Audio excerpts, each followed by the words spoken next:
everybody, Greg Reffner, Contact Center KPI podcast. Today we have Scott Hamilton, CEO at ARMTech Advisors.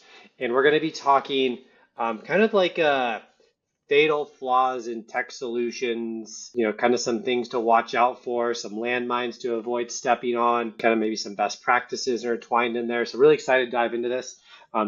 Scott, please take a moment to introduce yourself. Yeah, Scott Hamilton, ARMTech Advisors, have about 30 years, primarily with the larger banks, leading transformation strategy, and then have spent the last 5 years doing consulting and working for some software companies. And now my partner and I, Jim Beck, run an advisory firm, ARMTech Advisors, specifically and solely in the collections and recovery vertical. When we were doing our prep call and getting ready for this recording, we kind of, I think, really came to a pretty quick mutual agreement that as, from your perspective, from a consulting side, from our perspective, from a vendor side, like there's a lot that goes wrong when evaluating solutions, when understanding solutions. And so this idea of like the fatal flaws in tech solutions kind of came up just organically, and something we both felt like we could agree on made sense. So I guess from your perspective, like why is this topic something that you're so passionate about and you want to talk about? Definitely passionate about it. I think it goes back into the maybe not the 90s, but the early when I was a kid. No, it's actually a challenge that I really was wrestling with for, I don't want to say a decade, back at probably Bank of America, Chase, JP Morgan, like Capital One. We all wrestled with various types of things in call centers, whether it was driving efficiency or building digital solutions or managing risk. A lot of the dark corner of what was going on and how to improve it sat in the call centers. A lot of the expenses sat in the call centers. And so I spent a lot of time there. One of the largest things that, to answer your question, is as simple as it is, really understanding why people are calling and what is occurring during those calls. It's a very simple, very, very difficult question to answer that has pretty massive downstream implications of not being able to do that. It made understanding tech investment difficult, definitely identifying complaints and risk breakdowns. The list goes on and on. But that's where I spent way too much time wrestling with virtually business processes or tech solutions with a small t, trying to solve that question. And we never did. And they still haven't. For the most part, they really haven't. So it's interesting because it is such a simple question, like what's going on? Why are people calling? But it is a very complicated answer. Like it's not easy to find the answer to that. Let's kind of maybe break that down into like people, process, and then technology. Maybe look at it through those three lenses first. So let's kind of start people first. Like I know we kind of had this idea of like a tech solution focus, but we're going to call a little bit of an audible. Sure. And maybe go like people first, like from a people's perspective. Why is that so hard to answer that simple question? Probably 100 reasons, but the largest one is it's obviously a human-based part of the organization. Yeah. Every human's different. The frontline agent job, I don't want to say it's the hardest job in some of these businesses, but it's tied for first. Many systems, many policies, much volume. That they're not the highest paid resource. And to ask them, why are people calling, or did they complain, or what could you do to get more efficient? It's a question they don't mind answering, but you will get data that really isn't helpful. So the difficulty of the job multiplied by the amount of information that you want to get out of that times thousands of agents just isn't going to happen. So it I don't know if that helps, but and then all these different management groups trying like heck to listen to phone calls or interview agents or look at complaint types. that's a tough job too. So real quick on that note, it's interesting because you might have like 1,000 agents and people like, hey, why are they calling or like why are they canceling? And there's so much bias and subjectivity in those answers, Yeah. right, from the frontline agents, that which makes it really, really hard to understand what's actually happening. And I think, kind of getting into the technology piece here in a second, that's why there's such like I feel like a desire to try to leverage technology to remove some of that bias and subjectivity from those answers. But I would agree the human element's the hardest part, right? Humans are the hardest part of business. It's so hard. And every time I have these types of conversations, I feel for the agent.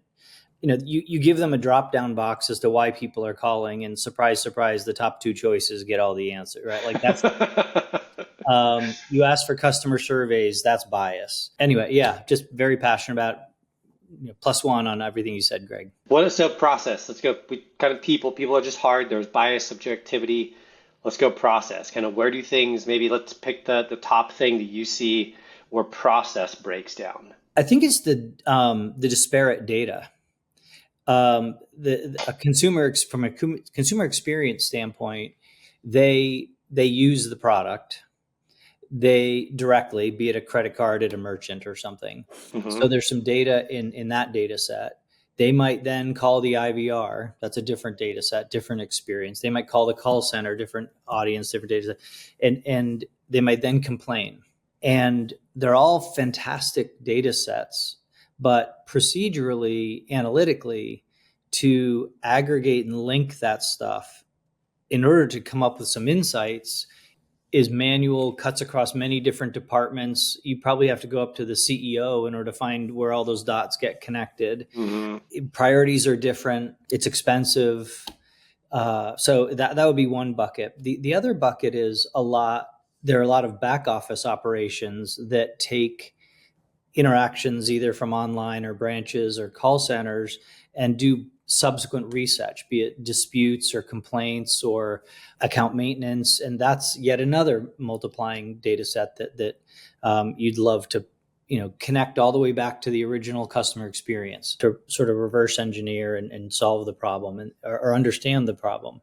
And that's there are processes and people and data sets all over the place that make it very difficult to connect those insights together. Something I want to add there is like, let's say you could do it all, but by the time you're able to connect it all, it's been a couple weeks or a month. Like that data takes time to pull together in a lot of cases, and it's like by the time you arrive at that insight or you get that data point, like so much has already possibly changed, whether it be macroeconomic environment, social issues coming up, political issues.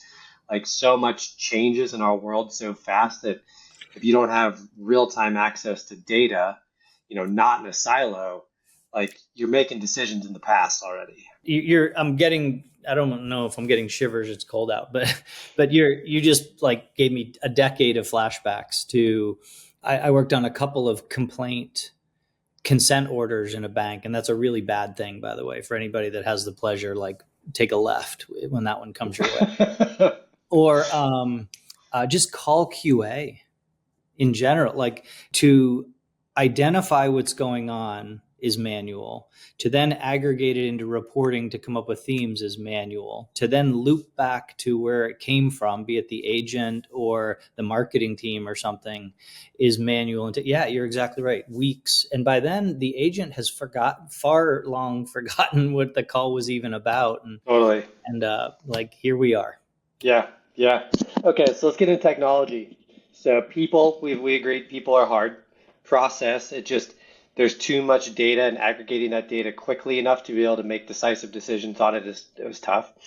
Technology, kind of what's the big gotcha or the flaw when contact centers think about technology? Back in process, we talked about 10 different data sets. So it's disparate, and they're not designed to really talk to each other. That's sort of the macro. My personal bee in my bonnet or hot button or where I have most of the experience is in what's a lot of people commonly refer to as voice analytics, which is like what I I guess I used to call it. I was going to say my dad, but that doesn't count. But and we'll zero in on the voice side of it. Being able to dive into literally what is being said in a way with technology is like, to the title of this episode, fatally flawed in a couple of pretty violent ways that leaders generally don't know when they get into these technologies, and they really find out later that is currently the type of technology that most companies are using. Like the top 10 banks, I know of 9 of them that are using this technology. And then the numbers are the same no matter what industry you're looking at, from my knowledge, or how big you're looking at specifically. And I'll shoot it back to you, Greg. Is typically what people do is they either have nothing, and they pull random samples, and it's all Excel based and listening to call recordings, or they have a technology, and this is where it gets a little nerdy, but it's essentially a transcription that a tool, and there's like 20 of them, that will simply go look for words or phrases. And that is pretty cool, right? To do batch voice to text transcription and be able to look for phrases to begin to find where that needle is. The problem is, the fatal flaw in that example that I wrestled with for 10 years is they're generally pretty generic.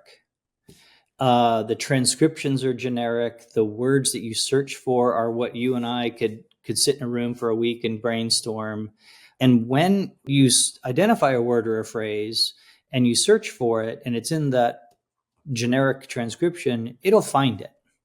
That's great. And people celebrate because they didn't have that last week when they're doing it manually. And it's great. And the sun sort of comes out, begins to peek through the clouds. The problem is, the fatal flaw is that the underlying transcriptions generally are not very good. Call it 85, 90%. The far bigger issue is you and I brainstorming, we're not perfect. There's a million ways to say. Speak for yourself, Scott. I mean, I'm. Yeah. Okay. Well, if I sat together, yeah, I'm just giving you a hard time. It's all with who you sit in a room and brainstorm with. I'm definitely so point very well taken. But seriously, tomorrow there'll be a new way. Even though we're perfect, definitely, like we're nothing gets better than the three of us. But tomorrow there'll be some new slang on how to refer to bankruptcy or attrition or upsell, or anyway, you just can't think of all the phrases. So when you search for yesterday's phrases, you'll miss tomorrow's. And the 10 times I've done this, when you do roll throughput yield or false positives and false negatives, like to be over 50%, find 50% of the needles you hope to find without finding things that you think are needles but aren't. Like that is like 50%. And I've seen 40, I've seen 30, I've seen 60. It depends what type of needle you're looking at, but it's not 90. So I think that's the issue. So kind of tying this all back though to people, right? Like I once read that most humans can only understand about 90 to 92% of what's being communicated to them. And so like humans communicating like are really not perfect at understanding what another human's saying. You know, from a technology vendor's perspective, we get asked all the time, like, hey, how are you handling tone? And my first question is like, hey, Scott, like, are you married? Are you married, Scott? Do you have a family? I'm about to get remarried, so thanks. Oh, well, congrats. Invited. Everybody, I don't know who's on this, but everybody is softly invited. Well, congratulations. Thank you. But I always ask, like, hey, like the way you sound angry is probably different than how your spouse sounds angry, which is very different than how I sound angry, which is very different than how my kids sound angry, right? And they'll be like, yeah. They'll be like, okay, so do you always understand when your spouse is angry? When they say like, yeah, I'm fine, like, do they actually mean fine? Like 95% of the time when my wife says she's fine, like she's actually really pissed, right? Yeah.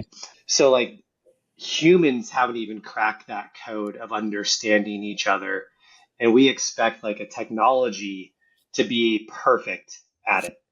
And it's not like that's not a realistic expectation. Yeah.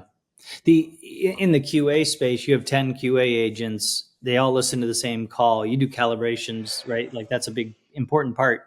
And 8 will always agree and 2 won't. So do you companies out there that are looking for technology to maybe help move the needle, not perfect, but right, do they maybe are we trying to get 85, 90%, right?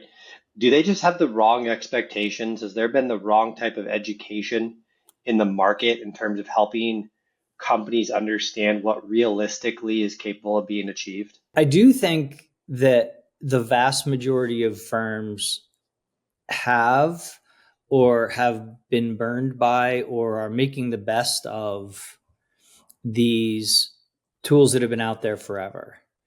Some firms have them, understand the false positives and negatives, and sort of insulate themselves from the risk with more manual reviews of that output.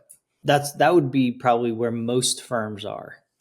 Most of your listeners today have some sort of a tool just like that and still have a pretty significant QA organization as an example.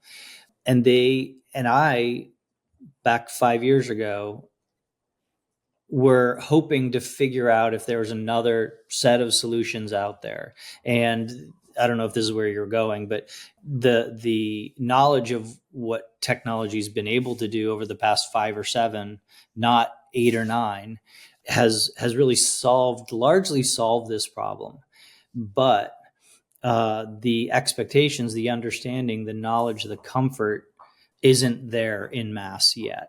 But there are 10% of firms that have figured it out, solved it, and have unlocked just in things that they didn't know were possible. Not only the complaint side or the QA side, but understanding customer intent, borrower behavior data, being able to understand what happened, why someone called, and link it to offline data, like what happened at the merchant at Target to get to root cause. Like all sorts of really, really fun stuff comes out. So on that note, right, like that fun stuff that comes out, what's always fascinating is how and software vendors like Abstract are probably just as much to blame on this as anybody, but like the understanding of like, hey, you want this like awesome output, but it's going to take work to get there. It's going to take time. It's going to take some money, right? This isn't a flip of a switch and AI is going to do this for you tomorrow, right? Like, so again, like going back to like there's there needs to be like an understanding of what it takes to get to that.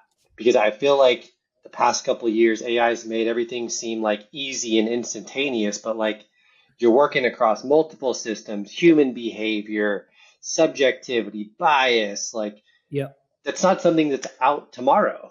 I 100% agree. So the just to narrow in on that a little bit, machine learning models or AI models are great and they're better than the word search tool, like much better. But to your point, Greg, they'll get you. I'm going to make it up. If doing it manually is like 0% needle finding power, word search tools will get you 50.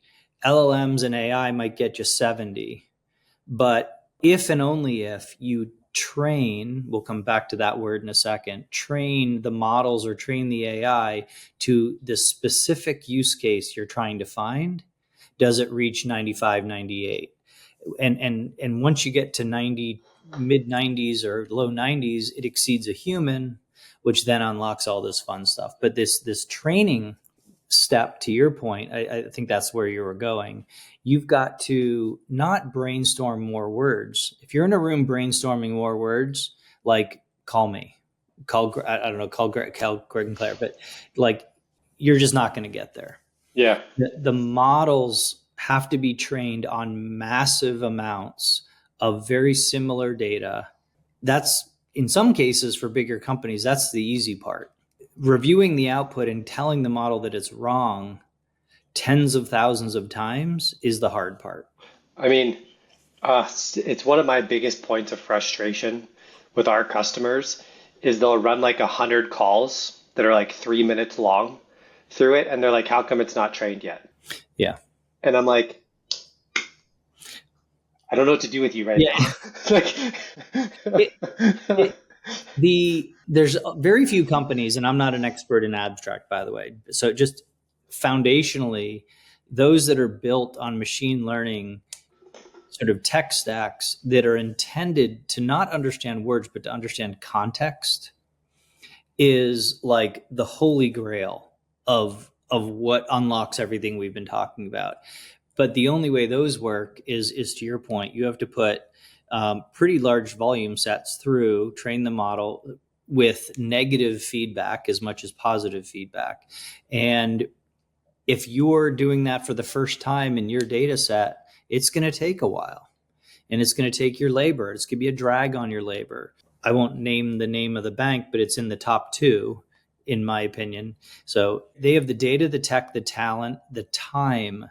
Their opinion, it's going to take them 2 years to train the model to get the accuracy to be their level. Now, not everybody needs, they're going to actually drive policy and drive customer interaction and drive a lot of decisioning, credit decisioning off of it. So they need the number to be very, very high. So not everybody will take that long, but so I don't want to get everybody, discouraged. But there are models that have already been trained in specific spots of industries where that curve is much flatter. But it's still it's a while, right? It's not a couple days or a week or two, right? Like it takes a while. It depends on what you're trying to find and Fair. how often that thing occurs. If you have a call center and you're trying to put things into one of 200 buckets and 20 buckets happen every other call, those 20 are going to get pretty accurate pretty fast. The other 100 and my math 180, yeah. The other 180 are going to lag. Yeah. And the last 10 you're probably never going to get there because they just don't happen. Yeah. But you're exactly right. Yeah. Well, Scott, this is awesome. I know we bounced around a little bit. We covered a wide range of topics. Kind of wrapping this up, what would be like the number one piece of advice you would give folks who are kind of wrestling with how do I, look at leveraging technology? How do I avoid some of the landmines? Like what's that kind of the big takeaway item you want our listeners to walk away from today with? I think that the headline is as daunting or as big an opportunity or challenge as it is, there are technologies that solve maybe not everything we've talked about, but let's just go to what we've talked most about, the call center, around call QA and automation and why people are calling and extracting behaviors or intent or sentiment. Like that exists. The key question is asking, like, how is your tool built and how does it learn? If their eyes roll over when you ask them, how does it learn? You've got a problem. And give me a call. I don't know about give you guys a call, but the tech exists. The opportunity is huge. It isn't free and instant, to your point, but it's the only way. It's the only way. Because if you're sitting there brainstorming the 58th way to say, something, give up. Like spend your time elsewhere. I'm serious. Like the 3 of the top 5 banks are ripping out those solutions and going to nothing because of the false sense of security and cost, and it's just not going to get them there. So yeah, over. Well, this was awesome, Scott. I appreciate this very much today. It's always nice to talk with folks who have a realistic understanding of kind of what's involved in this. For anybody who wants to get a hold of you, learn more about ARMTech Advisors, what's the best way to get a hold of you, Scott? ARMTechAdvisors.com or Scott Hamilton at ARMTechAdvisors.com. Thank you for your time today. This has been awesome. And really appreciate you sharing your kind of thoughts and perspective on people, process, technology, and where things fall apart. Fantastic. Thanks for the opportunity. Yep. Thank you.